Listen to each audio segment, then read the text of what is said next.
Imagine leaving a 20-year corporate career, investing in real estate, and then buying not one, not two, but 10 franchise stores, all while juggling a full-time job and a family.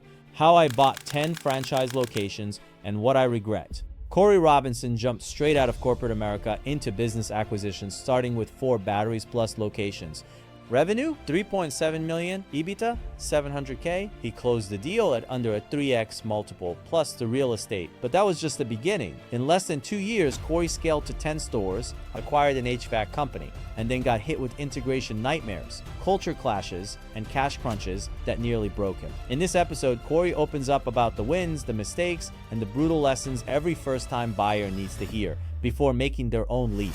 We have got money going out in all directions and we're in J curve and I'm out of cash. You can kind of start to see the light at the end of the tunnel, like shit, this would work, but we don't have any runway. And so, I'm scrambling, we'll say that November timeframe, to bring somebody on that knows what they're doing. And we started to search for a high level GM. They're super expensive, right? They're not cheap employees. You're talking a couple $100,000 on a business that's losing 20 or 30 grand a month was a hard thing to do. My Batteries Plus business is out of cash now because I've drained the accounts, getting into trouble there with that business. And then I've got other things going on and I'm like, I got to make a decision, right? Like I've got to start to chop off limbs in order to save my portfolio. And so beginning of January, I just told them, I'm like, look, you got 2 weeks to take this over and make the transition happen. I don't care if I get zero equity. Like I'd rather just see my people keep their jobs and this business continue on, and I'll go pivot to my other stuff.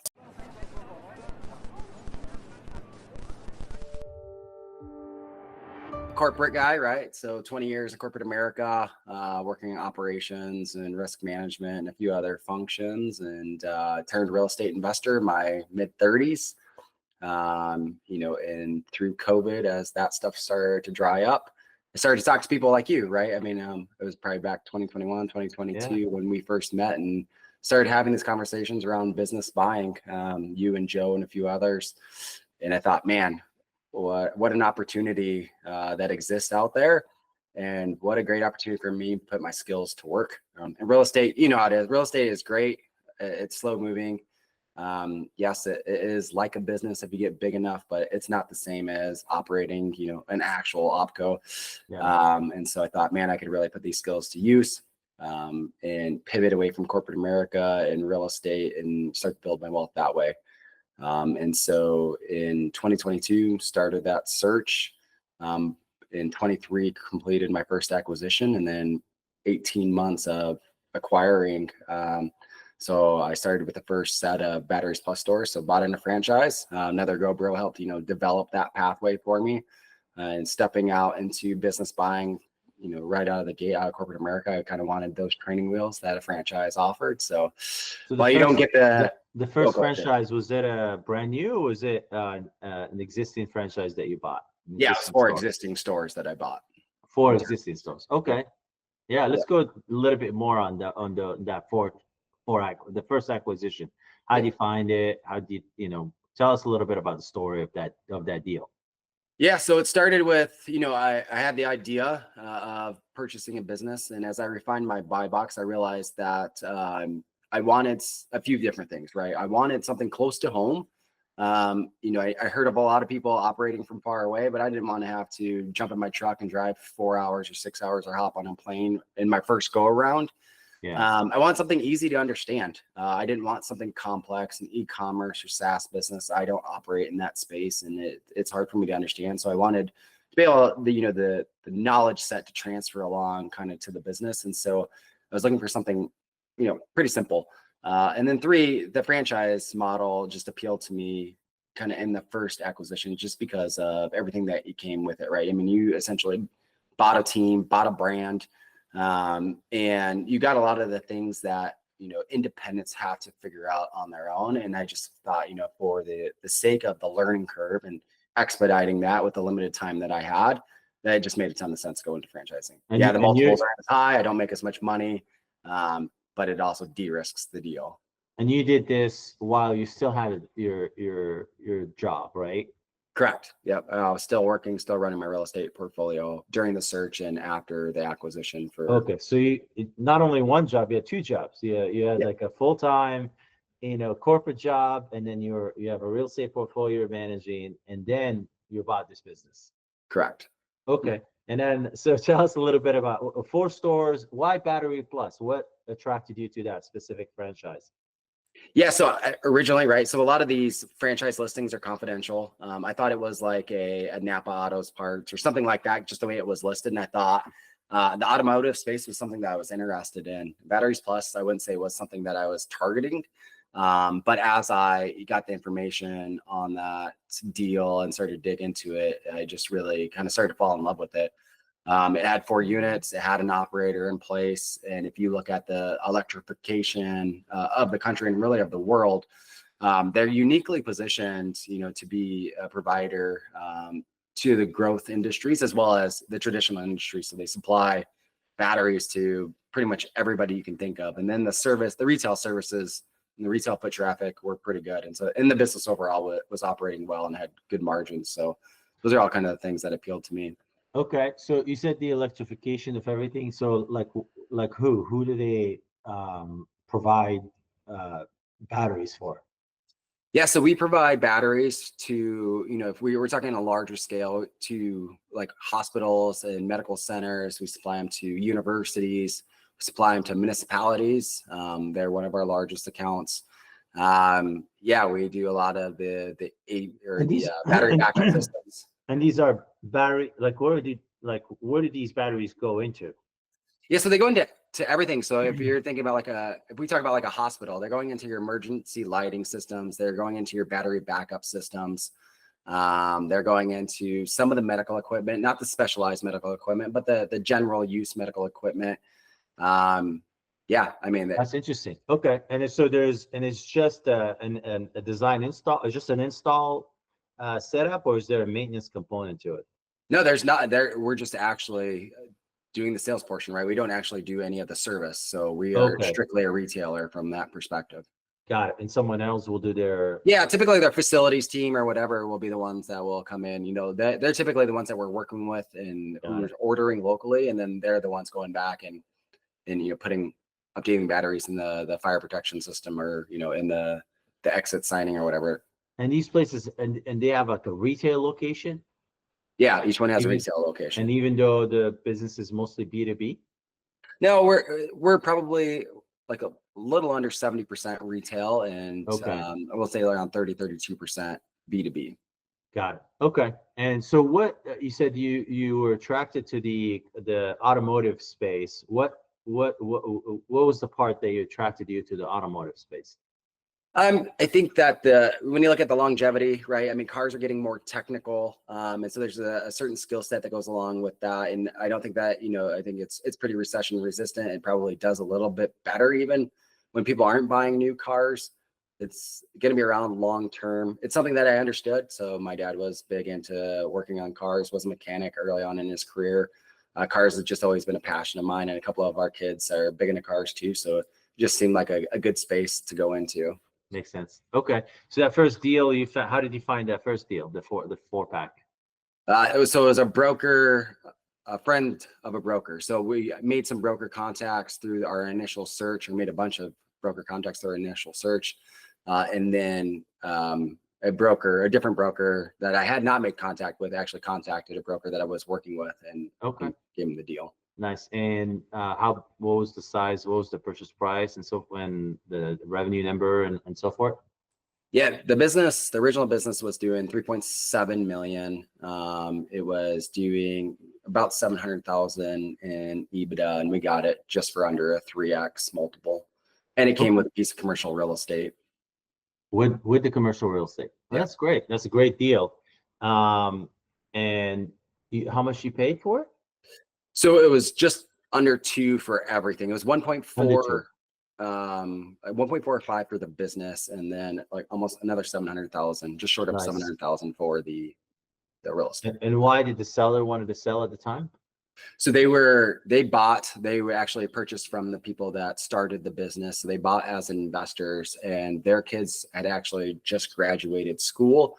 And both were looking to relocate out of the area. So they wanted to go to Florida. Both partners did, and yeah, just lined up. That's cool. That's awesome. And so first day you took over this business, you still have your job, you're still doing your real estate investing. What did you do? Yeah, so I didn't do a lot, right? Like I was very fortunate to have people like you kind of in my corner, coaching me and pointing me in the right direction. And so I suppose, lucky in the respect that I bought with an operator. So there was an operations manager outside of the stores that was operating most day-to-day activities, and then there was an office manager as well. So somebody kind of had oversight of the back office.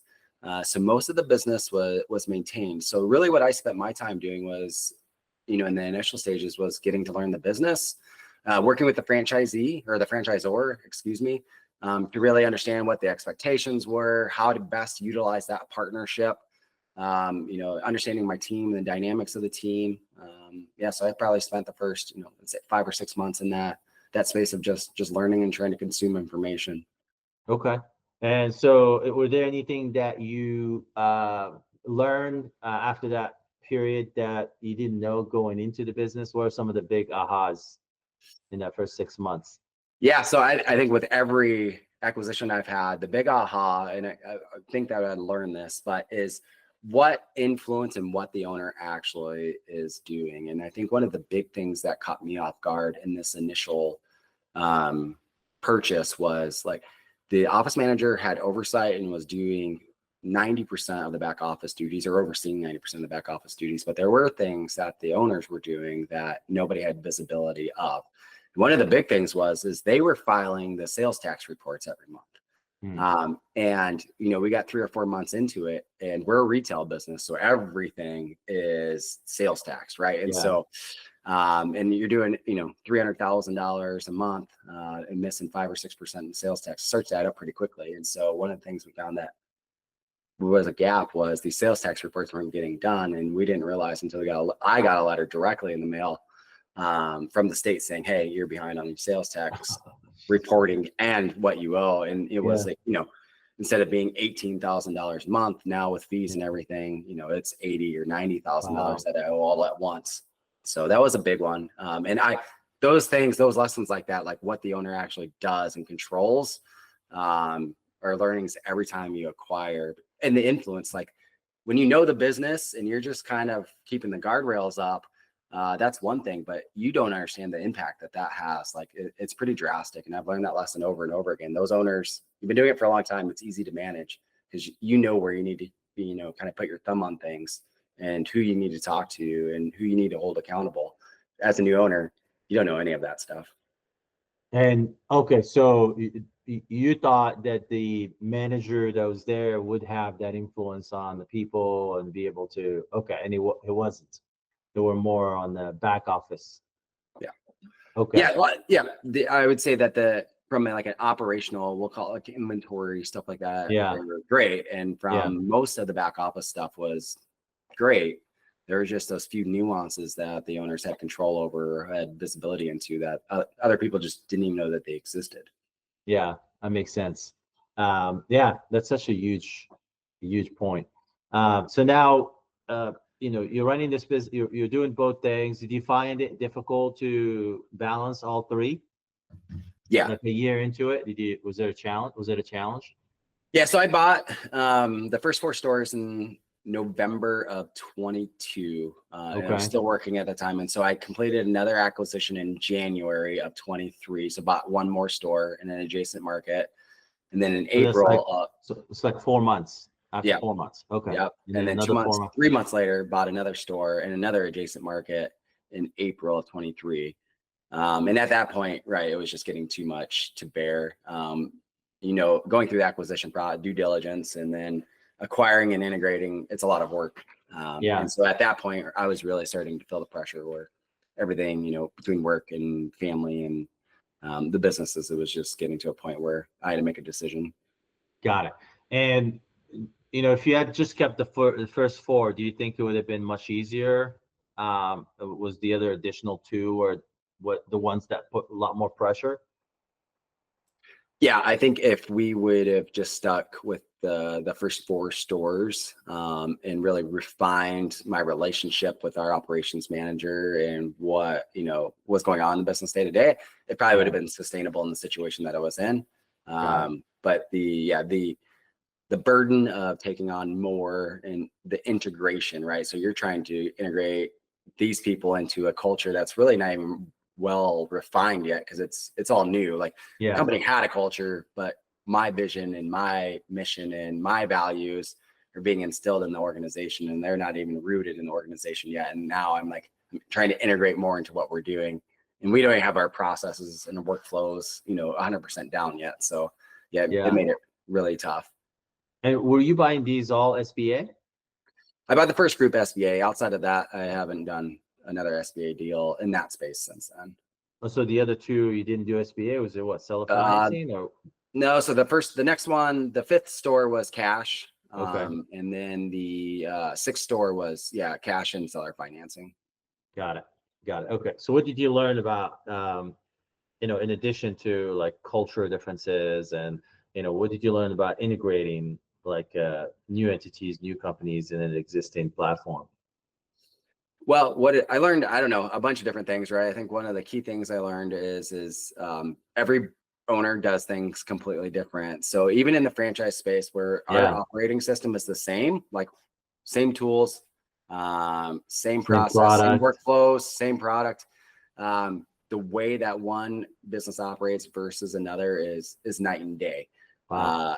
And what I found through that is the business I bought was a pretty sound business. They had great processes. They did what needed to be done, and they ran a profitable business. And we knew buying the 5th store that it was, the sales were there. It wasn't very profitable. We knew it wasn't ran very well. And we thought with the experience and knowledge that my team had, that we could integrate that next store. And that ended up being true, but it took a lot longer, a lot more resources than we thought.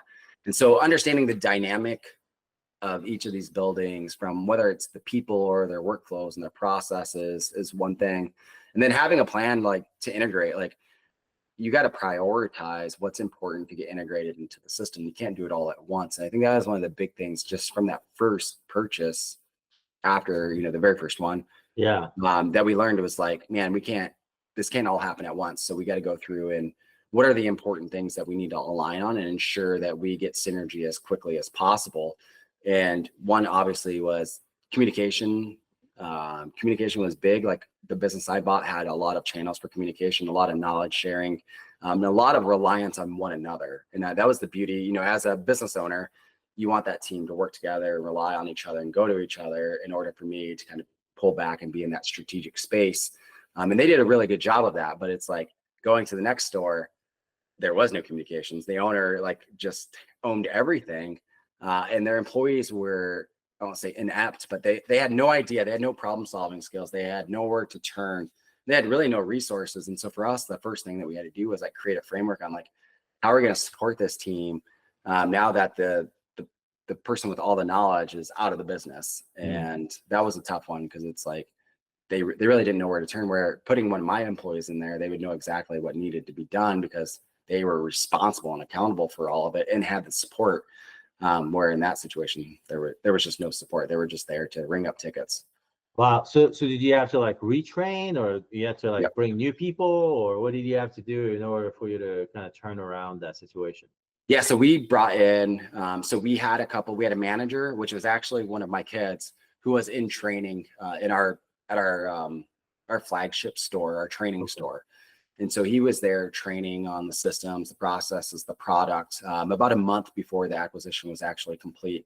Because we knew it was kind of a dumpster fire going into it. I mean, obviously we learned a ton through it, but we knew we needed to be prepared. And so with that, then we instilled our manager, who was up to date on our processes and systems. We ended up getting rid of half the staff in that store and bringing in new staff, just because they were never going to align. And we recognized that early on. It's okay, the one or two that want to get on board, let's take them with us and get them up to speed. And then we'll just bring in new people, because it's going to be an easier transition. And then our core stores supported them, right? So we had leaders. Our operations manager went and spent a couple of weeks there getting inventory straightened out, and being kind of the more senior person, understanding the processes and stuff. Having him on site was a tremendous help. But then we also had the teams, at the core part of the business that were supporting and communicating and providing the things that the new team needed in order to kind of be successful and integrate. So. Okay. And so how long did that process take to kind of like turn around that place?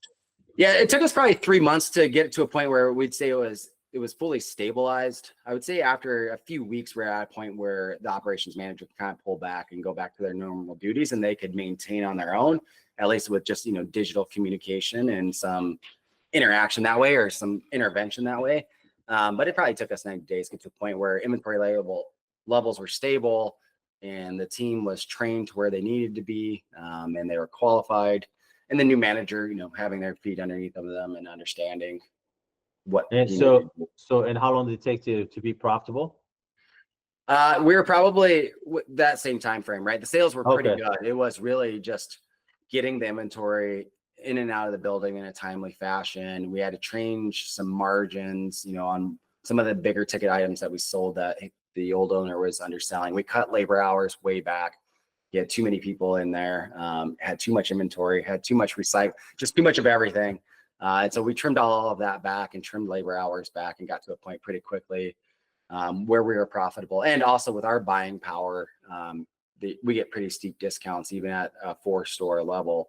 And so we were able to knock about 6 or 8% off of the margin versus what the 1-store operator was purchasing at. So okay. Oh, that's interesting. That's fascinating. So less labor, less inventory, move things faster, and then negotiate a better pricing, and then price your product better, a little bit better, fix the pricing. I'm surprised because I would think the franchise would set the retail price on those things. They do set them, but people, if you don't choose, we have the autonomy to override that, right? So, their local market dynamics dictate a lot of things, right? And so if you're savvy, and you're paying attention to those things, you probably want to pull those levers. But if you're not, you probably just want to follow the guidance of the franchise, right? And that a lot of, how this goes, a lot of self-employed and entrepreneurs, we think we're smarter than everybody else. And so we try to do everything ourselves. But we're not smarter than a 120 person army at the corporate office that has specialty niches and operates 100 stores. And that was the thing that I got over real quick. Like, I didn't want to be the expert. I wanted to leverage the partnership. Yeah. Well, that's the whole point of doing the franchise. So on the franchise itself, what is the a good store? What's the revenue of a good store, and what's the net margin on a good store? Yeah, so let's say the average store is about 800, a little over 800,000 in revenue. I'd say that EBITDA wise, that's probably 12 or 13%. Net cash flow is probably in the 7, 8, maybe 9%. A good store is probably 1.3 to 1.6, and you're talking EBITDA is starting to creep up into the upper teens, and you're probably looking at net cash flow, we'll say 10 to 12%. So our largest stores are doing over 2 to 2.5 million, and they're doing really well. I don't have one that large, but my largest is about 1.5.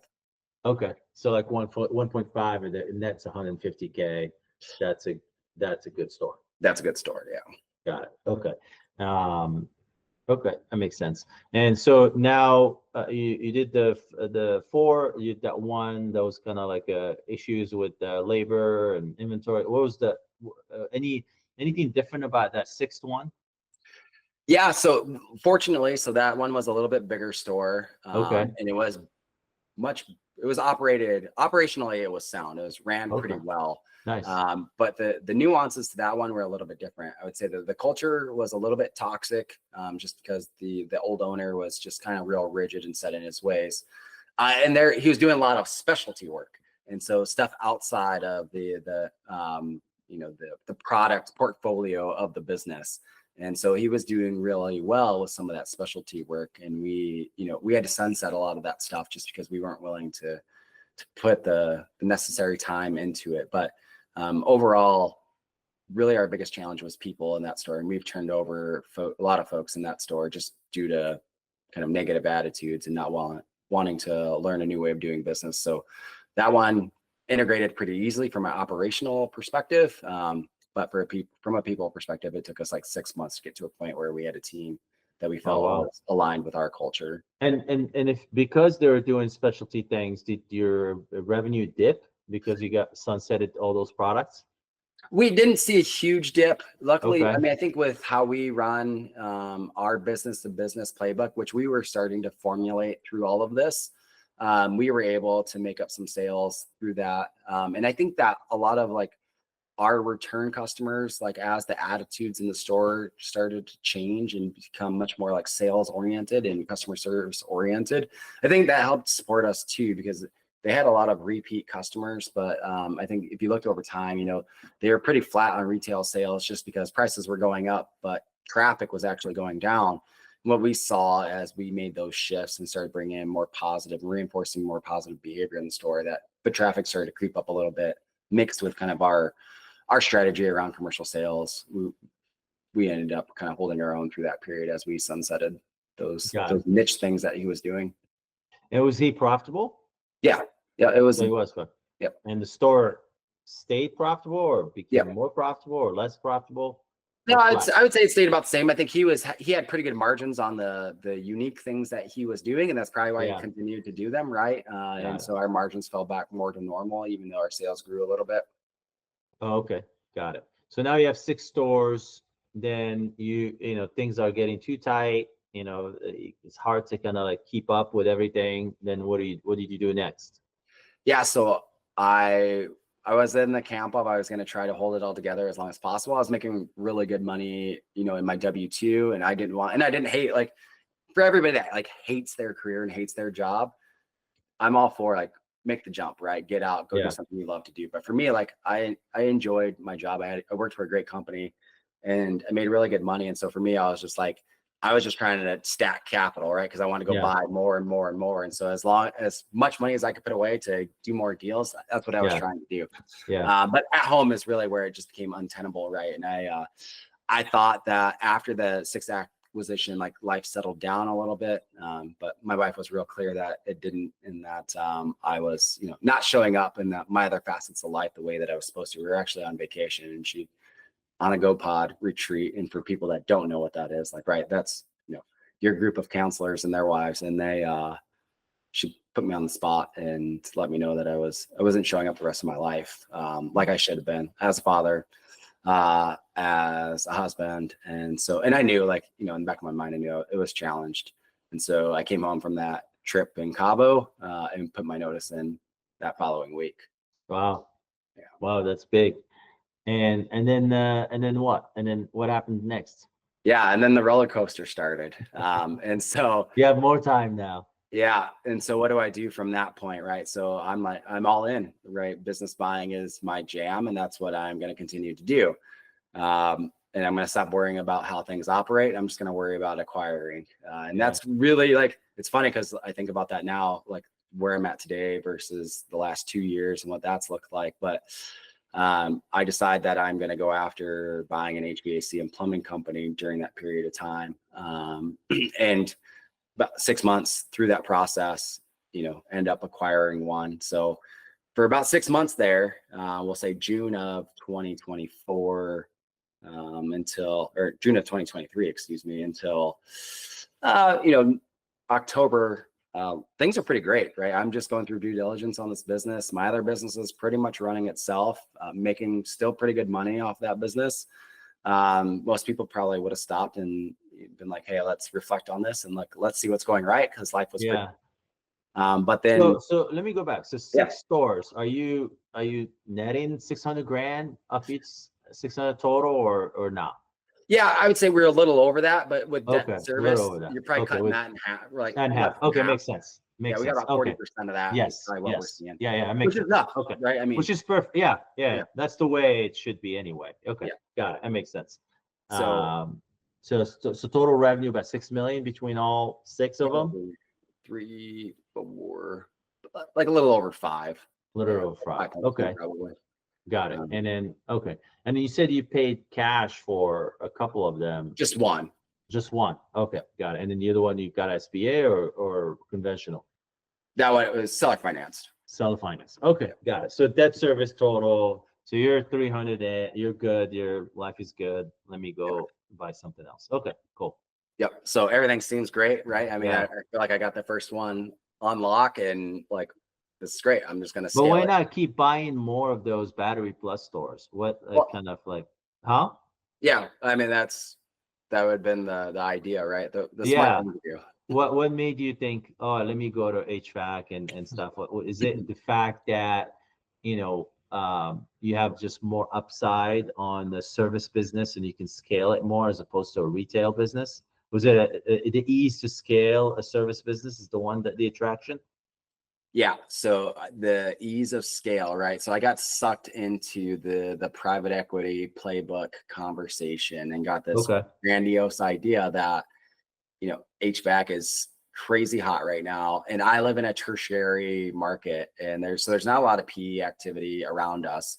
And so the idea was like, yeah, I had the Batteries Plus business, which was all like kind of long, sustainable cash flow and was kind of going to be my foundation. And I thought, Yeah. man, I'm going to go and do a roll up, exit, make 20, $30 million. And so that was like what was going on in the back of my head, looking for a quicker payday, big payday. Yeah. The growth play. Okay. Got it. That makes sense. The equity play. Yeah. Spend 5 or 7 years rolling up small HVAC shops and then exit, try to get them all running on the same systems and then make an exit. But that business is not as easy as it's made out to be. So how did you find the business that you went into contract on? So that was an HVAC business because of my real estate portfolio was one of the items or one of the businesses that were in our buy box just because we had a large real estate portfolio and thought, man, where do we spend our money? And when I was going through that kind of assessment and that process, I was like, it would be great if it's something kind of integrated into what we already have. And when you looked at it, it's like we spend a ton of money on plumbing and HVAC, and we typically don't ask any questions. Like we'll send the maintenance guy to do some electrical work, we'll do some carpentry. I'll go do some of that, on occasion on myself. But the HVAC and the plumbing, like you just don't touch it. And so I thought, man, there's probably an opportunity there because most people are probably similar to me in that fashion that they'll just call. And that's probably why HVAC and plumbing are doing so well.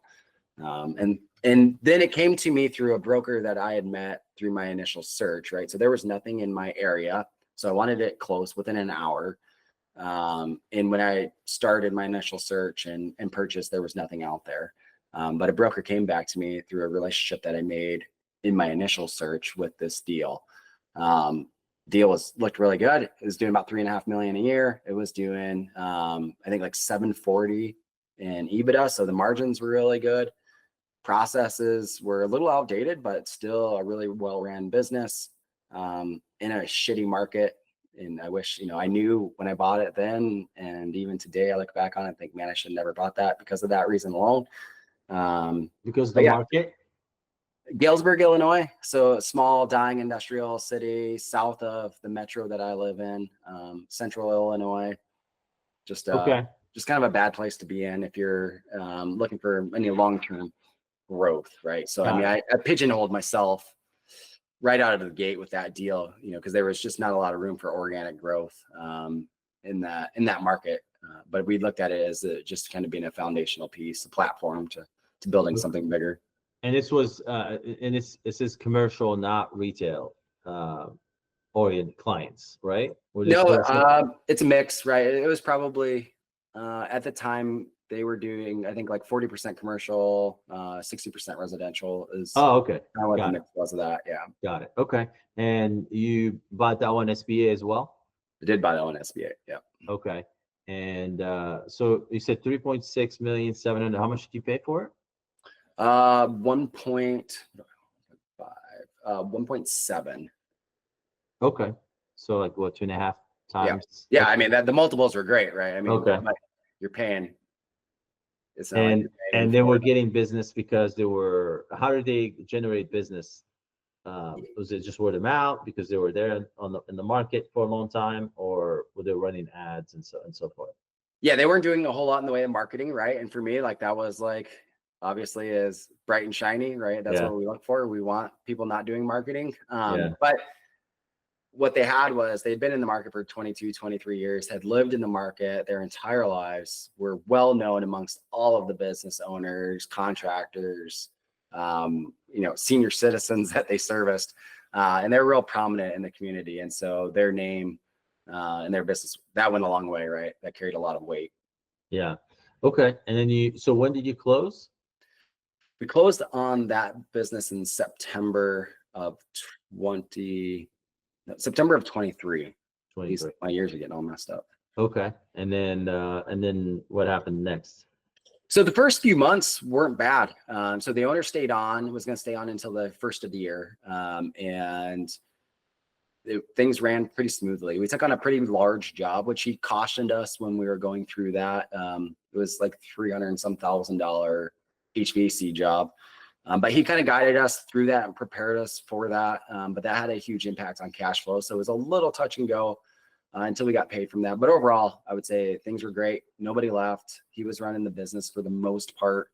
And then in January, he left. And, you know, through that, I would say that 3 or 4 months that he was on site, right, I didn't spend nearly enough time with him. I didn't spend nearly enough time evaluating the business or learning the business. And so he left, and I had these crazy plans, right? Like we were going to install a new CRM. We were going to change the way that we did everything. We're going to modernize and get professional marketing and do all those things that that we should do over a long period of time. I tried to do it all at once. So in January, let me take it back. So because you said something that was very important. So the seller was there for 3 months. Yep. And you said I didn't spend enough time with him to learn the business and to understand. Why is that? What's because that's the whole point of the seller being there, is to help you kind of transition that business. So what happened there? Yeah, why is that? Right. Yes. I think about that a lot, and I think about like even me knowing better, right? I'm part of this community. Like this is what I do. These are the people I talk to all the time. Like I know what I should and shouldn't be doing. But I think just out of, you know, I can't attribute it to anything else outside of, I had a lot of things going on, which is a terrible excuse, and arrogance, right? I thought that I knew better. Like I had so much luck and success with the Battery Plus thing. That I thought, man, I'm going to go in and crush this. And I don't need their knowledge and their support. Like I just need them to run the business long enough to get me to a point where I have the time to take over, because through that period of time, I was going through another Batteries Plus acquisition too. And so that was another, so in November of 24, I closed on 4 stores in Dallas. And so I was working on that and not paying attention. Okay. So another 4 store? Yeah. And a completely different market. Completely different market. Oh, wow, man. You're like, oh, wow. Okay. Yeah. We could talk about what happened from, where I'm at today. Yeah. So I want to know, because you skipped on that 4 stores. I thought you went straight to, so how did the 4 store come about? So you were looking for an HVAC, and then you went into contract on the HVAC, and at the same time you got this opportunity for these 4 stores while you're under contract. Is that what happened? Yeah. Okay. Correct. And then so you end up doing due diligence there, closing on that one. Okay. So let's talk about that one first. So tell me what happened with the 4-pack in Dallas. Yeah, so it just happened to land on my lap, right? And is it the franchisor knows that you're buying? They know that I'm acquisitive. Buying. Okay, so the franchisor say first dibs to everything, right? Okay, which is nice. And so they sent me like 3 or 4 different deals, and there was just a bunch of them that all kind of happened at once. They were all kind of bigger in size, and for me, like, there's one in Houston. I think there was one in Spokane, and there was one like in the Carolinas, and the one in Dallas, Fort Worth. Like it's easy for me to get to. I spend a lot of time in that market. If you know anything about Texas, especially the Dallas market, like, you know, it's slated to be the largest metropolitan area in the country by like 2050. So you know that growth is going on there. And these stores were all located just north of Dallas, right? So in the North Dallas, Plano, Frisco markets, which are really affluent, nice areas to be in. It's great. For me, it was just like, I'd be an idiot to not try to take these down. Yeah. And so it's a 4-pack. What was the revenue number? Yeah, I'm trying to think off the top of my head what that was. It was like, I think 3.8. Okay. Is what they were doing for revenue. Were they profitable or? Yeah, they're profitable. Yeah. Okay. So they're normal average stores, 4-pack stores. Yep. And they had a team, they had everything. Did it seem like very similar to the first 4-pack that you bought? Yeah, very well ran, great team. Still to this day, fantastic team. Fantastic. We'll call him a general manager, centralized manager. They had tight processes. They kind of had sliding sales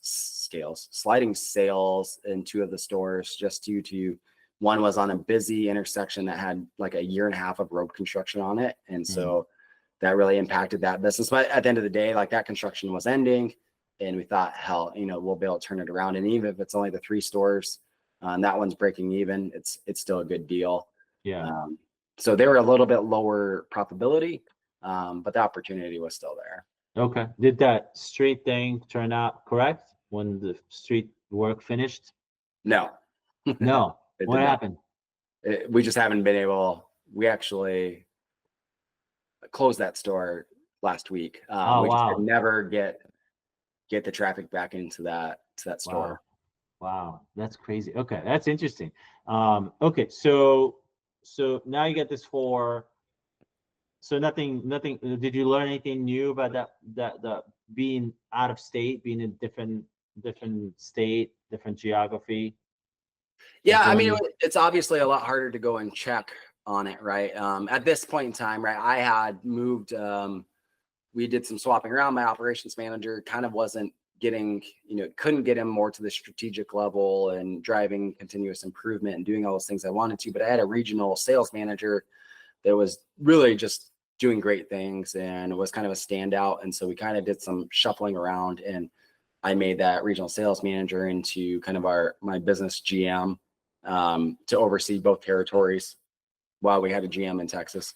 Yeah, I mean, just understanding the dynamics of the market was a challenge, right? Because it's very concentrated, and I would say it's even saturated. Like the competition is far greater, even though there's far more opportunity in a market like that versus somewhere in Iowa that's pretty spread out. There's far greater opportunity to actually convert sales, I would say, here in the Midwest, where there's not as many people competing, but there's not as many businesses versus what, you know, the market dynamics in Texas and that North Dallas market are. So that was a unique challenge for us, because we thought, man, with our commercial strategy, our business strategy, we'll be able to kill down there. Yeah. But there's just so many loopholes and so many other people in the space that that's not the reality of the situation. So yeah, that's interesting. Was the multiple higher? How much did you pay, like in multiple, between the Iowa and between the Dallas? Was it higher in Dallas? No, it was about the same. Same. Okay. Yeah. Got it. Yeah, the profitability was a little bit lower, but the multiple was about the same. Got it. Okay. I always think that like these hotter markets, you would get multiple expansion because of the growth potential. But in more profitability in markets where it's very stable and very continuous. Okay. And then so now you have 10 stores. Yep. And then you got 4-pack also SBA? No, that was a big cash infusion, and then seller finance. Seller financing. Okay, got it. Yeah. And then you're still doing this acquisition, and you close in November, you said, and then you're transitioning. You know, you have a few months, and then you're waiting for the HVAC guy to leave for you to take over. Yep. So you take over in January 24. Yep. And then what happened? And then chaos ensued, right? So we started to kind of dig into what everybody was doing, and realized that some of the key players on the team were actually not productive, right? And I thought, right, and just looking at numbers, I thought that was a pretty big cost to the business and hurting our profitability. What I didn't realize is that they were kept in those roles like that for a reason. But and so I started scrutinizing what everybody was doing. We started to kick off ServiceTitan implementation. Well, give me that reason why those people were there. You know, that's they're actually a very, the guardrails. very valuable point. Yeah, they were the guardrails for the rest of the team. They were the support mechanism for the rest of the team, and they held together the customer relationships. And so maybe they weren't out billing hours, but what they were doing was they were making sure the teams had what they needed. They were making sure that the teams were held accountable. These are people are techs, or where? Yeah, they were just like senior technicians. They weren't supervisors or foremen or anything like that.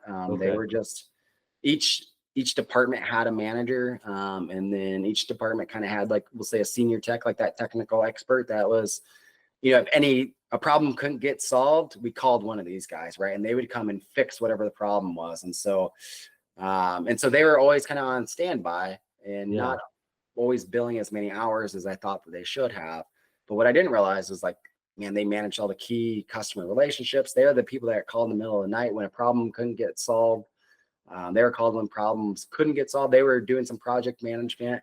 And so, you know, my ignorance of that fact in that situation, I just started to kind of harp on them, trying to make them more productive and bill more hours. Well, then I end up losing them, right? And then we're trying to launch ServiceTitan in the middle of all of this. And ServiceTitan, what ServiceTitan does is it brings, it's not only a CRM, right? It brings all the data into one place, like everything. ServiceTitan is comprehensive.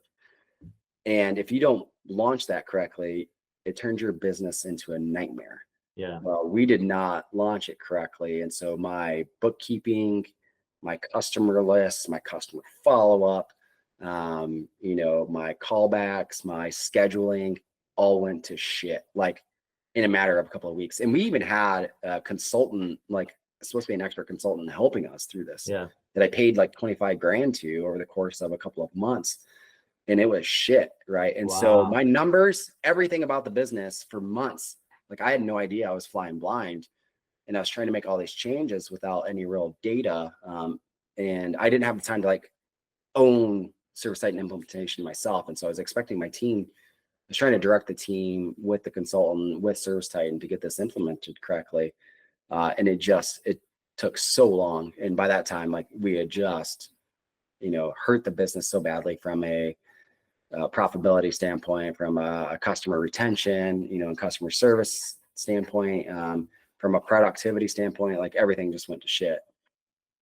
That's crazy. So when did you start the implementation of ServiceTitan? Towards the end of January. End of January. Okay, so real quick. So quick. Oh wow. And when did you start losing those guys, those key guys? In February. February. Okay. And what, like you said, you didn't have time to own that part. What were you doing in the business at the time? Was the business close to you? Or was it? Yeah, it was about an hour and 5 minutes away, hour and 10 minutes. Okay. So were you there a lot? Yeah.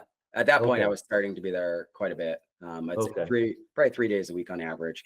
So I was playing GM, right? So I was essentially just firefighting everything. Customer complaints, big customer issues, big projects. I was dealing with all of those people, trying to support the bigger initiatives, you know, around ServiceTitan, whether it been, you know, data collection or, you know, any integrations that need to be done, meeting with the teams and trying to get them corralled around figuring out what the problem was. I was just doing whatever needed to be done at that time. Got it. Okay. And then, so how many people had left in February? So I think we lost 5, but of those 5, like 3 of them are really like key people to the business. But how many people were there total? 23. Oh, okay. So 5 out of 23, but then 3 of those 5 are key people. Yep. Okay. And then now you're doing ServiceTitan. I'm sure you get a lot of resistance from everybody, and then what happens? Yeah, and so then I start to like, what we say we got to, so from February, I'd say March and April, we just started throwing money at it, right? I had cash, and so we just started putting money in the business, saying, okay, this is just the J curve, like, you know, we know this is going to happen, like, and so it's just something that we'll work through, and we'll throw money at it, and we'll get on the other side of this. Well, in addition to that, like, so February came and went, you know, we threw a bunch of cash, I think $50,000 or $60,000 into the business, because February is a bad time for the HVAC industry as well. You're not kind of into that beginning of spring where you can start doing maintenance type items. It's not as cold as it was in December and January, so you're not nearly as busy. But then I have like this, all these obligations, right? And so from March, April, and May, beginning of May, I'm traveling all over the place, going to these different events, going all this other stuff that I have going on. And in addition to this, I'm helping a friend acquire a landscaping and lawn care and property maintenance business. And so I get distracted once again, you know, but by the time the middle of May comes, like that travel's all done. we're about to close on this landscaping business. And I'm a partner in it, but I'm not operating. He's operating, and he already owns a business in that space. And so the end of May comes, and I'm back in the business every day. And at that point in time, like nothing had really moved. May was really busy for us, so it kind of overshadowed a lot of the issues from a financial perspective in the business. But I started to really kind of dig into everything that was going on. I end up at that point, I'm like, okay, like this isn't being ran. Like I need to bring new people in at a higher level to help manage the business. Like that realization finally came, like I should have just hired a damn GM that knew the business and paid the money, who could have ran this. So I could have kept that investor hat, chairman hat, whatever you want to call it, on, and not be the GM, because that wasn't my intent and that wasn't really what I wanted to do. Yeah. Yeah. So go ahead. No, go ahead. Then you hired the person? Yeah. So then I start letting managers go because they're just not performing and they're not adopting the way that we want to do things. So I find a plumbing manager who had worked for Roto-Rooter, was up to speed on all of the sales processes and all the different things that we could offer and how to upsell and how to use ServiceTitan, and bring him in. He's a bit chaotic, but he knows he drives the business forward. And we get rid of some of the back office people and bring in new people as well. And through the summer, we start to kind of stabilize. And, you know, I'm there still a couple of days a week, and things are going fairly well. You know, I'm not putting money in. And then through the summer, I meet a private equity firm, because I'm looking at, like, you know, one, if I'm going to scale, like I need to figure out how to do that. And two, if I'm going to exit quicker than I thought, because it's a bigger pain in the ass than I thought it was going to be, I need to start making private equity connections. So we started working with the private equity firm. Our first conversation started like August of 24. So August, about a year ago today. We started the relationship by, like, they had like a training arm essentially. So they'd come in and you pay a fee and you start to adopt some of their processes and systems. And so we started down that route, right? And it was, their process system's fantastic, but implementing them, right, executing them is tough, because it's a very professionalized way of doing the work, the traditional work, right? And I operated a very old school business. So it was a very drastic change, even though we got onto ServiceTitan and we were doing some more modern type approaches from like a technology perspective, from a sales perspective, like moving to a sales and marketing business model. We weren't doing any of that. And so the challenge really became like turning our old school traditional technicians into kind of those upsellers was really the hardest part, right? And so what that did was, as we pushed that narrative forward and tried to figure out those processes, right, we started to lose people all over again, because our 35, 45, 55-year-old technicians wanted no part of being salesmen. They want to go in, do the job. Oh, you're froze there. Or yeah. I'm surprised they didn't advise you to, instead of trying to train and retrain your existing team, to just hire like a new crew and then slowly implement their system with the new crew, show results. That way the old crew will get more interested, as opposed to just imposing a new system on the old crew. Yeah, and we started off slowly, right? So we took a one group or one unit, we'll call it, like one service technician and one installation crew that was most willing to try it out. And so that's kind of where we started. But as that started to work, like we just tried to, in order to manage it effectively, like we had to make the transition from like operating two different models to like operating one way. Yeah. And so that took, 2 months of like back and forth, trying to figure out, kind of get our teams to adhere to it. And with all of, like, we started losing people, which was great, because we started to bring new people in that had no idea, right? So we just went like to the schools, the 20-year-old kid that just got out of tech school, and we found a lot more success with them. But really what had happened over that time, right, we were like, I was out of cash, and now we just plunged into another J curve after we kind of stabilized, and we're just turning people over. And it just became to the point where like we're investing money, right? We went from like not replacing our leads to spending a bunch of money on marketing to generate new leads, to replace customers that we were missing, because we had like a 95% like repeat customer, and we weren't bringing any new leads into the business. So we're spending money there. We're spending money with the firm, the private equity firm, to help us. And so we have got money going out in all directions, and we're in J curve, and I'm out of cash.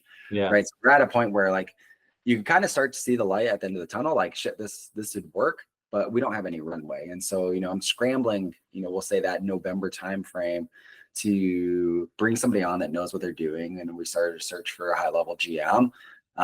But it was they're super expensive, right? They're not cheap employees. You're talking a couple $100,000 on a business that's losing 20 or 30 grand a month. Was a hard thing to do.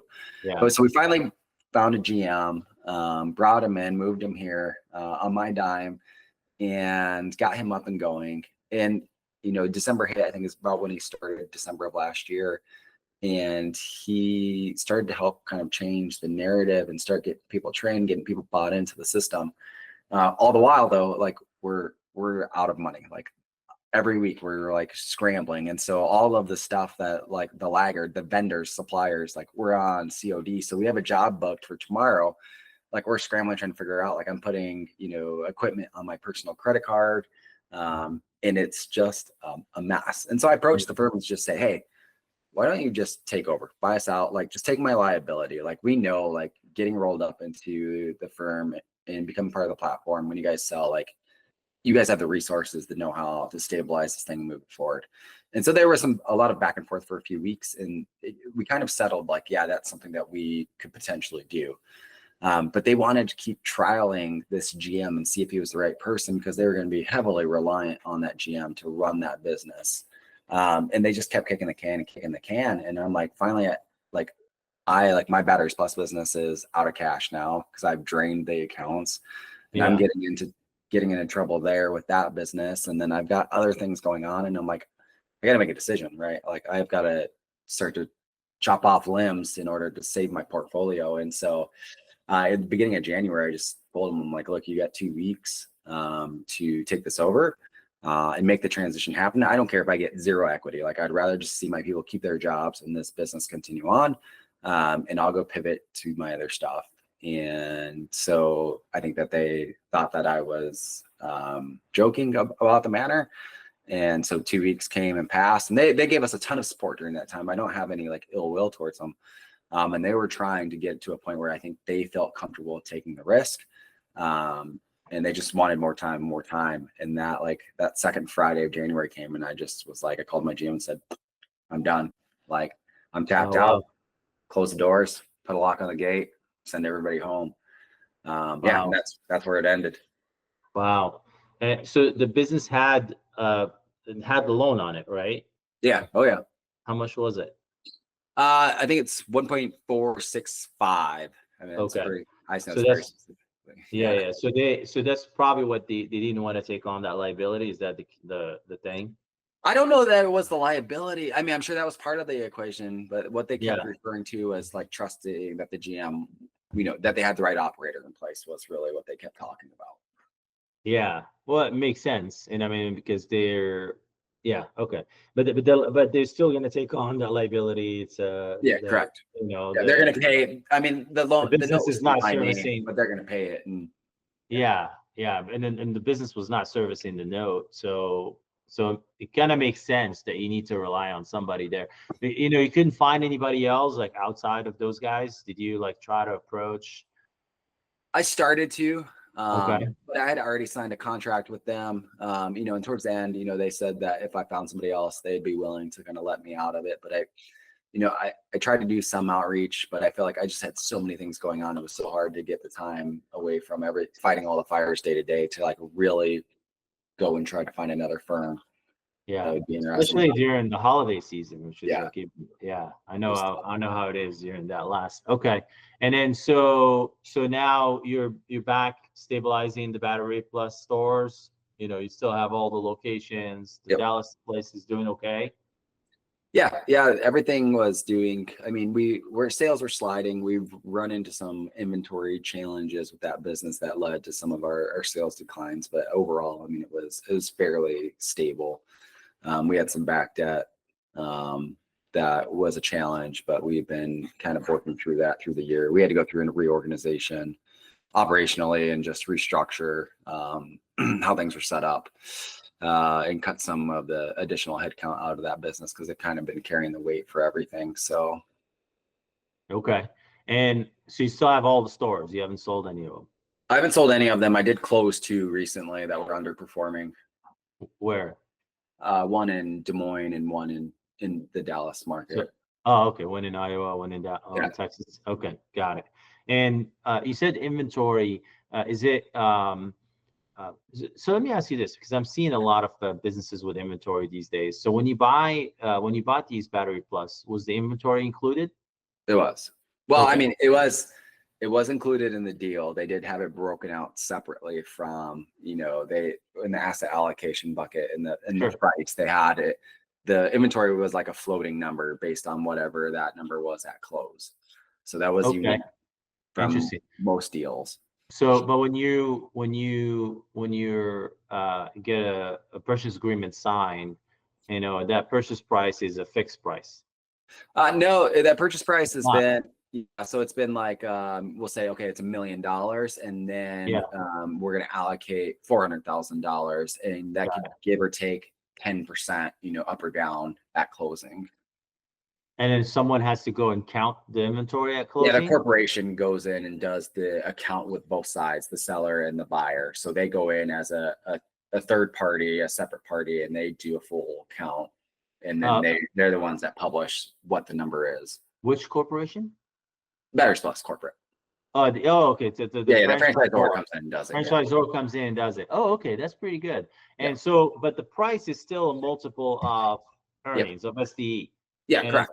you were buying them for remind me again, like a 3 times SDE? Yeah, about average, right around 3. Okay, and inventory is With inventory. Okay. So yeah, I'm getting a lot of these inventory businesses, distributors of things, and a lot of these distributors. So let me get your take on this. So we're seeing a lot of let's say, for example, aviation parts, and a business may be doing something around $7-8 million in revenue, and it's doing something like 15% EBITDA or SDE, and but then they want to get the maybe 1.5, 2 times SDE, plus they want to get the value of the inventory.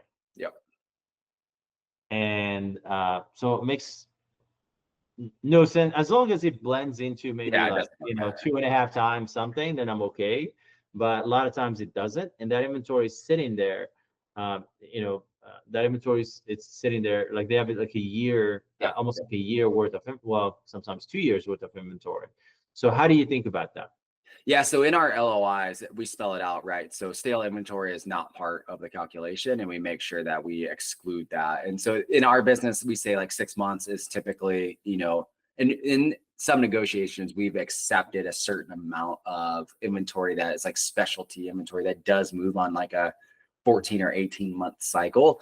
Yeah. But we know what going into that bit, like we know what we want and what we don't want. And so we're pretty clear in our LOI and in the purchase agreement what we'll accept and what we don't. Usually that's 6 months outside of like specialty product is the norm. And so we don't pay, and that's typically 15-20% of the overall inventory, right, is stale.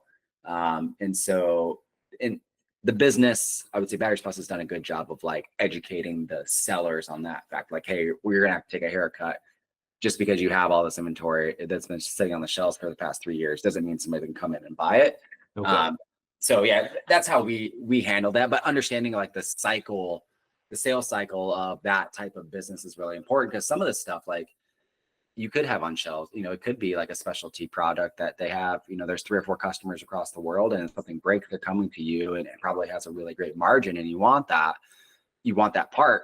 And then there's other stuff that just sits, and you don't really want that. So there's a little bit of work that goes into trying to figure out what it is if you're going to negotiate on inventory. Like, how do you do it? How do you do it on that first store when the first pack that you bought? You didn't know anything about anything. So how did you figure it out? Yeah, so we just used a 12-month, right? We did some research, and we just used like a 12-month marker. Anything that was older than 12 months, we just said, hey, we're not paying for it. And then as we got better at it, we just refined that. So now it's 6 months? Yeah, it's 6 months, and then there are certain specialty So stock. anything older than 6 months. Yeah, we're not paying for it. Oh, okay. You're not paying for it. Okay, got it. That makes sense. Okay. Yeah, it's good. It's a good rule of thumb, and it's if it didn't move in 6 months, and usually, like, what is your like how many turns of inventory do you want to have in your store? Like how often you want to turn your inventory? Let's say a store that does $1 million, how much inventory do you want to have sitting in the store? Yeah, so if we got $1 million store, we're probably sitting around like 100 to 120,000 in That's really inventory. good. Yeah. So that means you're turning these pretty quickly. Yeah, it turns. Yeah, like eight turns a year. Yeah, we have like 6 to like 10 turns depending on the item. Okay, is that something that the franchisor preaches? Is that something that they educate on? Is that because I know we talked about earlier about inventory issues, and I don't get a lot of people on the call that have businesses with inventory. Yeah. So tell me a little bit about. it. Yeah, but it's actually really valuable. And I had this question just yesterday. Someone was talking about motorcycle parts, and same thing. It was a business that was doing 3 million in the revenue, 3.6 million in revenue, but $5 million worth of inventory. It makes no sense. Like Yeah, there's just a ton why? of risk. Yeah, so there's a mismanaged business. That's Yeah. that will kill you. And I mean, we're talking about capital efficiency. So what are the rules of thumb that Battery Plus teaches? Because to me, 120 on $1 million, that's really good. Yeah, that's so we typically on 12 stores we set on about $1 million in inventory, right? So we'll say $8 million in revenue, $8.5 million in revenue. We're sitting on $1 million Okay. in inventory. Yeah, so they have, right? So they use a program called AIM, which is like an inventory management program that just looks at traffic and turns, and then provides us with direction on how much we should stock, in each store based off of, past purchase activity, foot traffic, and then just kind of they know what's moving, what's not moving. And so that's typically like how we try to run the store, right? It's just based off that purchase advice. So now how do you deal with a customer comes in and there's no product, when you're missing product? How do you measure? I'm assuming you're measuring that as well. And I mean, what is that balance between that lean inventory and the missed sales? And also, do your clients come back, or can you ship it to them, or how do you deal with that? Yeah, so we have like a lost sales or missed sales report that we do run. And fortunately, right, so we have stores all over the place. And so the first thing that we would do typically is look to go through our e-commerce platform and just ship direct. Or we will look to our sister stores within our organization. And we have a warehouse, not in Texas, but here in the Midwest, that we might have that part sitting in. Otherwise, we actually just go and buy from other stores if we need it like quickly. But so we have a few levers that we can pull, but we do track, kind of lost sales. So what's acceptable lost sale percentage? I mean, 2 or 3% is acceptable, I would say, is what we shoot for, right? I mean, but with everything that we've had going on, it's probably been more in the 8 to 12% range. Ooh, wow, that's high. Yeah. So we're trying to get past that, but it's been. Did you when your stores were running really well, what was the percentage that they were sitting at? The lost sales? Yeah, it was like 1 or 2%. 1 or 2%. That was okay. So you were on track. Okay, got it. And the reason why you got off track, is it because no one was watching the inventory? You lost the person who's the inventory management person, or what happened? No, so I mean, when we were trying to keep things together in the HVAC business, the lever that I had to pull was, right, from a cash flow perspective, was to start to cut back on inventory. And so we tried to do that strategically. But I don't know at the time. Today we're definitely much better. At the time, my staff wasn't as savvy to go in and like look and say, okay, where can we pull those levers? They were just blanket cutting. And so that rippled through the business as we just kind of said, no, high volume stores are kind of getting everything they want. Low volume stores are not. And that created a huge hassle. So we didn't go in and surgically like say, okay, like we're going to cut back 1 or 2 items here, 1 or 2 items there. We just said they were just cutting. And so we worked now to like, with additional support staff, go in and say, really what's moving, what should be in the store, how do we cut back strategically rather than just wiping stuff out. And so it's not perfect yet, but it's getting better and better because the company they have a set standard of what they want in your store, and they don't care if you're a $500,000 store or $1.5 million store. It's like these are their kind of standards and what you should carry, but it's not advantageous as a business owner to carry $120,000 of inventory in a $500,000 a year revenue store, right? And the 1 million makes a ton of sense. You have the turns there.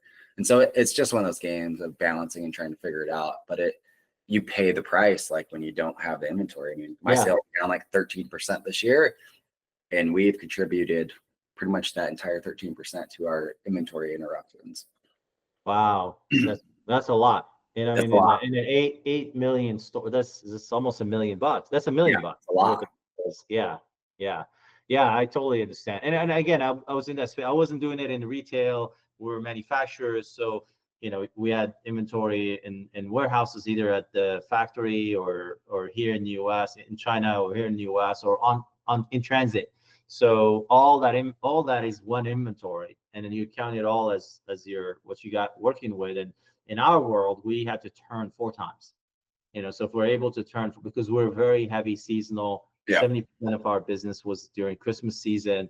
So it was, it's hard to get, your turns are amazing. If you can turn that, 8 times a year, that's incredible. That's a healthy business, and have that 1-2% lost sale. That's a very healthy business. Okay, so what now? So what is it looking like now? It's been what, 8 months now? Yeah, so we went through an operational restructure, completed that at the end of Q2. So we cut out, about $30,000 a month in costs.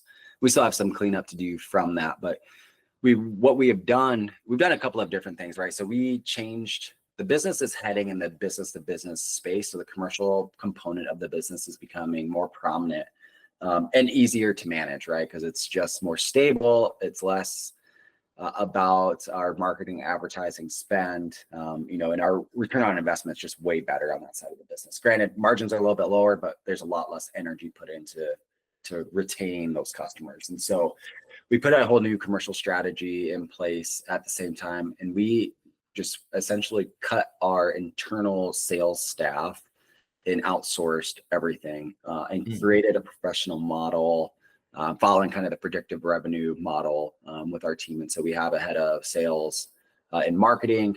He's Brazilian, but seasoned sales and marketing executive.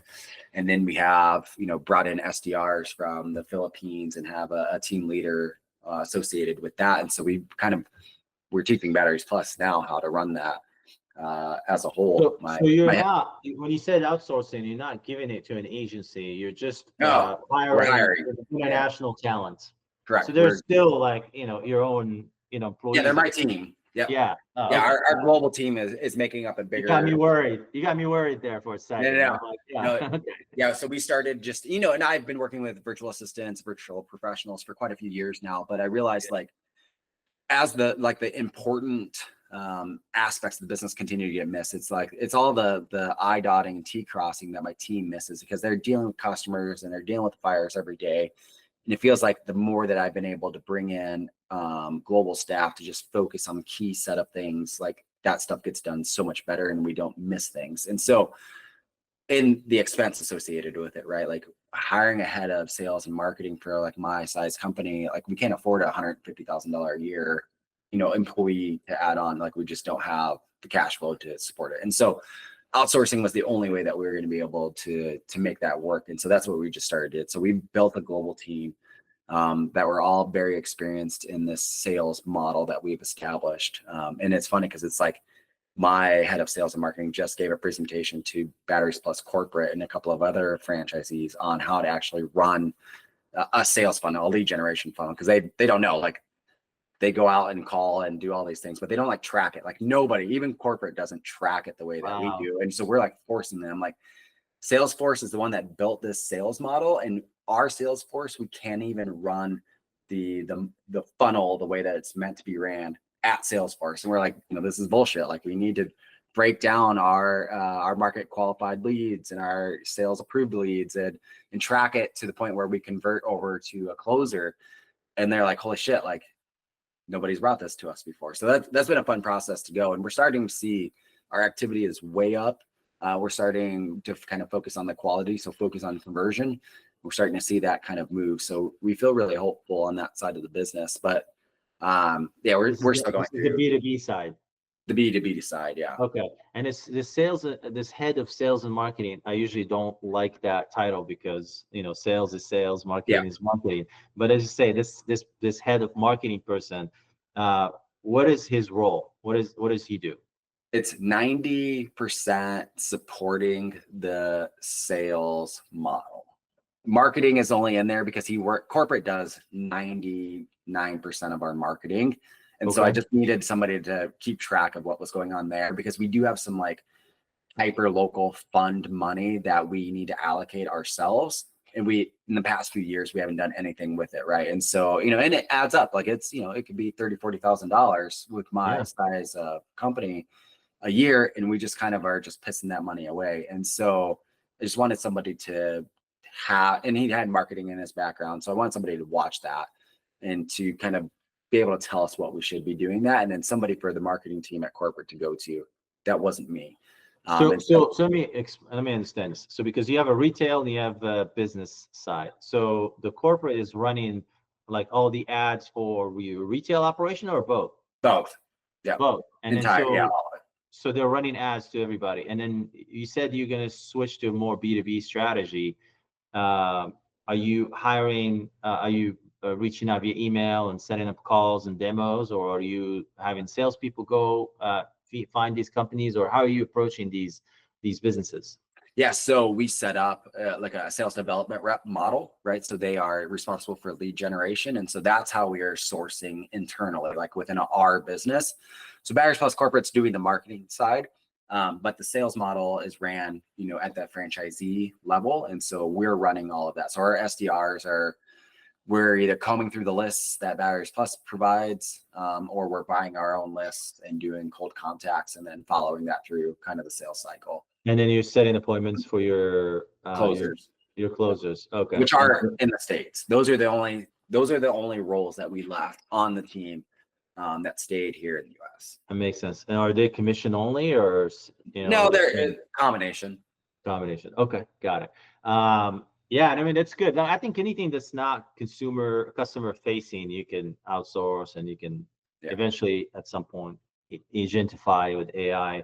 But right now, it's not quite there yet. Okay, so that's so you did that on the sales and marketing. What other role did you do that in? So so we did that, like built that out. But in the retail operations side, we had to cut back a lot, and so we changed our model. So we had like a store manager in every store. And then we had a couple of people, we'll call them district or regional managers that were supporting that. And it was just a very expensive setup. Yeah. And we weren't getting the outcomes that we wanted, right? The store managers they just were like an employee. And so we're like, if that's the case, why have a store manager? They're doing a few reports, putting in payroll. And we're like, okay, like let's go through and identify everything that the store manager is responsible for. Yeah. And so a lot of it was all administrative. So they're spending 25 hours a week doing administrative work. And we're like, okay, well, this doesn't make any sense. They're not developing the team. They're not making sure. I mean, they're doing audits and some other stuff too, but that are important to the store. But most of it's spent in the back office, running reports, doing all this other bullshit, right? And so we're like, we can outsource all of that. No problem. And so from an operational perspective, what we did then is we eliminated the store manager position, which was where we got all of our cost savings. And then we created district manager roles. So we created 4 district managers out of 12 store managers. So we elevated a group of those that were the highest performers. And what we did was give them responsibility for training, development, assurance, and some commercial like support activities. But their main role is to support the retail operation, support their teams locally. That's 90% of their job. And with that, we took all of the administrative burden off of the stores and we hired staff virtual staff to take that on. So we have 2 operations people, and they're rock stars at getting all this stuff done. It gets done like it's supposed to every week. We have no issues with it. It's like the data is captured like it's supposed to be. Yeah. The work actually completed, and the district managers really have no administrative tasks that they are responsible for completing outside of managing the schedules is like the one key thing that they're responsible for. But even now, like the operations team, the global operations team is taking more and more of that over as they're going through the labor optimization model. And like, so we're trying to cut back, right? Cut costs as much as we can without impacting the store. And so it's like, okay, we need to identify what our lines or our tickets per hour are store by store, hour by hour. So if we're going to cut hours or we're going to schedule, we want to make sure that we have additional staff in the store at the peak times and on non-peak times, right? We're down to 1 person. Before just here's your budget for the week and meet this. And it was not optimal, right?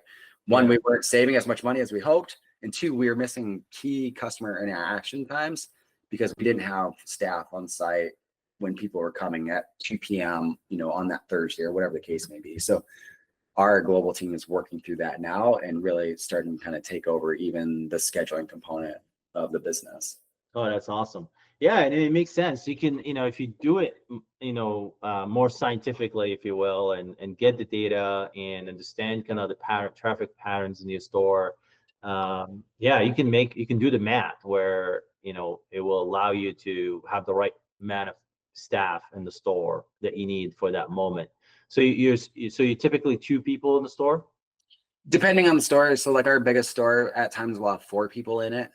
It does get busy, right? From a retail foot traffic perspective. But yeah, typically there's 2 on the fringes early in the morning or late in the afternoon. There's typically 1. Got it. Okay. And that's fascinating. Okay.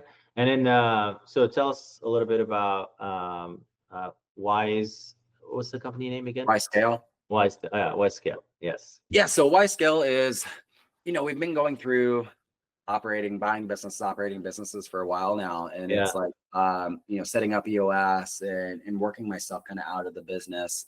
I realized like not a lot of owners know how to do that. And I didn't know how to do it in the beginning either, but I always came in. Luckily, like I had people like you and others that I was surrounded with kind of coming into this space. So I always started this journey with that in mind. Like I want to be the investor and the visionary and work on strategy and key things in the business. And so I never wanted to be like fully immersed in the business. And like after going through all of this shit that I've been through and having to like jump into the business, I realized like you can't think clearly when you're dealing with day-to-day shit. Like the most sophisticated, best operators, you have to get yourself out of that seat in order to work on the business. Like it just doesn't work very well when you're trying to do both. And so for me, it's like, man, Marcio and I learned how to do this. We were doing it actively. Like it's not like we are operations people and like trying to teach people how to do it. Like we've actually done it both. And so what we're trying to do now is like this fractional COO type work has become really popular. But what we're finding is like they got some EOS training or they were operations managers or VP of operations, and they're going out and consulting these businesses on consulting these CEOs and owners and partners on how to operate their business. Well, you don't really understand what that owner is actually going through and what their real goals and desires are. You two haven't actually sat in that seat. And so for us, it's like there's a huge opportunity to go in and say, let us help you optimize your business and help buy you some freedom. And so that's what we're doing today, right? And so I'm kind of like the principal executive in that business, and I really enjoy the integrator COO type work. Obviously, I don't want to be in the weeds like that forever, but like having a 6 or 12-month contract where I'm just going in and fixing processes and teaching the owner how to take a step back and buying them a little bit of freedom, it's really rewarding. I found a lot of fun in it. I found like I'm really good at it. And so when I think about like my portfolio long term too, I was looking like I just got my ass kicked over the last 18 months, and I'm pretty smart, pretty well connected, had a ton of experience, and I still failed like miserably, right? And so I'm like, how do I de-risk when I'm doing my entrepreneurial journey into the future? And this is one of the ways that I looked at it, like I can offer a ton of value without taking on a ton of risk. And so that's kind of how we ended up. That makes sense. You know what I mean? That knowledge, you can either learn it or earn it. and you Yeah. did both. You know what I Yeah. mean? You got the, so it makes sense, and I 100% agree. And unless you, unless you spend the night sweating the payroll or supplier bills, you haven't experienced being an entrepreneur. You don't know what a business owner is, and there, you have to connect with the business owner at that level first before they can even like hear you. And so you have the experience, you have the knowledge. And so what is your ideal client profile? Like, what is your ideal potential client? Yeah, so we're looking at 1 to like 10 million. We find is kind of the sweet spot for us. You start to get into that 8 figures range, and you probably can afford somebody, maybe not at like our level, but you can probably afford a pretty high level operations professional. Anything under $1 million, even around that million, we find like it's probably more like 2 or 3 million where we're. Yeah, I would say that's what I was gonna say.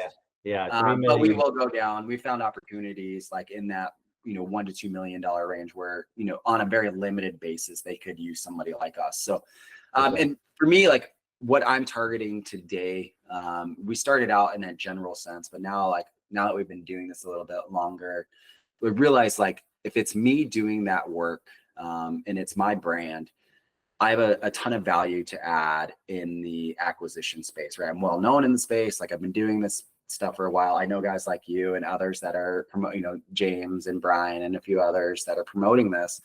And so I have really pivoted and kind of gone all in on the post-acquisition, fractional COO and integrator work, because to me, that's like the most delicate situation to come into. And I've screwed it up enough to know like what you should not do, right? And so creating a strategy post-acquisition, I think it can be a ton of value to those coming into the space. And now I'm looking at it from a perspective of like, how can somebody like me or my firm like de-risk deals for lenders, right? And so like later today, I have a conversation with an SBA lender.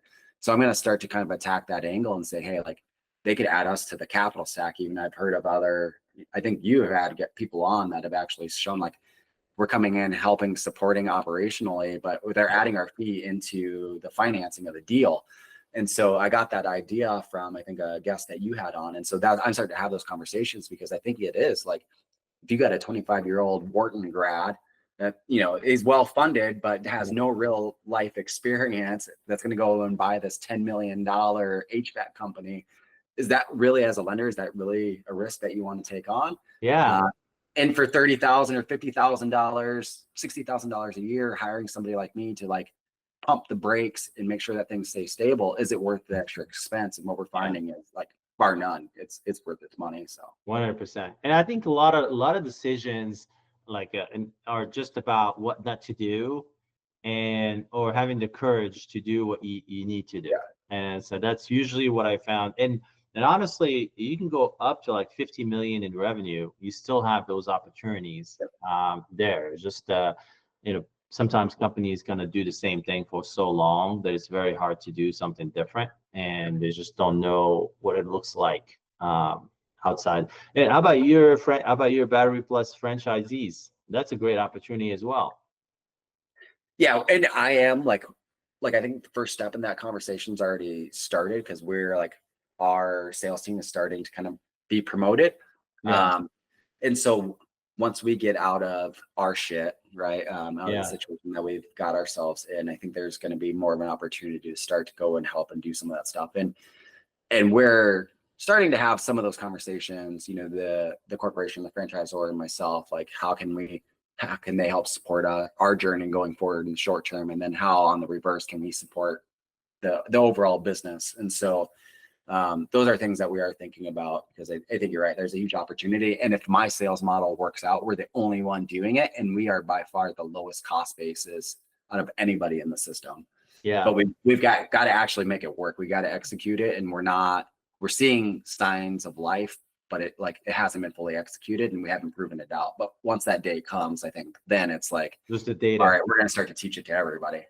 Yeah, and I totally understand. Does the franchise, do they do like a yearly event for all the franchisees? Yeah. Is there like a big trade show experience? Do they have like booths and vendors and so forth? Yeah, it was just in May, I believe, was our last one. Okay. Cool. Well, I'll just book the next May. Book a booth on Yeah. the floor. Yeah, on the that's a good idea. showroom. Yeah, and just I think it's honestly, I think you should do it anyway. Don't wait. Just to have those conversations with, with the other owners from a different, wearing different hat, as opposed Yeah. to being. And I mean, obviously, if you're, when they come to you and you tell them I'm also an owner, that's a big, that's a big deal. It gives you a lot more credibility. But I think just understanding, kind of getting their feedback, where they get stuck. Not everybody's probably going to have the same issues around.